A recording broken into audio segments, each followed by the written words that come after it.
तुम्हारे सब कार्य पूर्ण हो जाने पर अथवा पूरे होने के समीप पहुंचने पर ही दूसरे राजाओं को ज्ञात होते हैं ना। कहीं ऐसा तो नहीं होता कि तुम्हारे भावी कार्यक्रम को वो पहले ही जान लेते हो। सीक्रेसी, एक राजा को, एक लीडर को एक सर्टेन अमाउंट ऑफ सीक्रेसी जरूर मेंटेन करनी चाहिए। और यदि कोई तुम्हारे ऐसा निकट व्यक्ति है जो तुम्हारी सीक्रेसी को किसी भी कारण से, चाहे वो भावावेश में आके, वो बुरा ना हो लेकिन भावावेश में आके दूसरों के कानों तक पहुंचा देता है, उससे सारे प्यार के रिश्ते तोड़ देना। वो तुम्हें धोखा देगा, ना चाहते हुए भी धोखा देगा। इंसान अच्छा होगा लेकिन फिर भी तुम्हें धोखा दे जाएगा, क्योंकि वह वाणी का कच्चा है।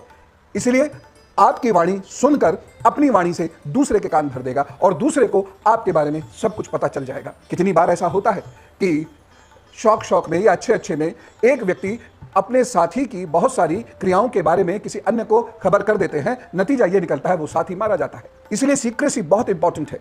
तो अगर आपके लोग, आपके मित्र, आपके सचिव आदि आपके प्रति निष्ठावान नहीं है तो आपकी सीक्रेसी वो लीक आउट कर देंगे, चाहे उसके पीछे मंशा बुरी ना हो लेकिन फिर भी लीक आउट कर देंगे। आपको परिणाम बुरे भुगतने पड़ेंगे। उससे बचने के लिए क्या करना है, उन्हें अपने से दूर कर दीजिए।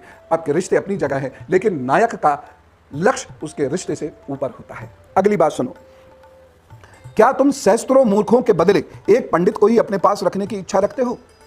मेरे पिताजी कहते थे, तब ये बात समझ में नहीं आती थी, हम बहुत छोटे हुआ करते थे, तीसरी चौथी क्लास की बात होगी। वो ये कहते थे कि 99 बुरे लोग छोड़ देना एक अच्छे व्यक्ति के लिए। बहुत वर्ष बाद ये समझ में आया कि वो क्या कहते थे। और ये देखिए, प्रभु श्री राम पूछ रहे हैं भरत जी से और पूछने में एक उपदेश भी दे रहे हैं।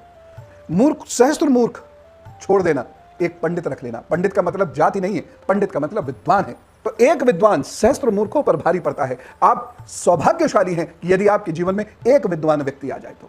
पंडित का अर्थ है अपने कार्य में माहिर व्यक्ति। तो एक ऐसा व्यक्ति जो अपने कार्य में माहिर है, यदि वो आपके जीवन में है तो आपको 1000 मूर्खों की आवश्यकता ही नहीं है। उन्हें तुरंत छोड़ो, अपना दामन बचा लो, क्योंकि वो ऐसे गुण हैं जो आपका दामन चाट जाएंगे।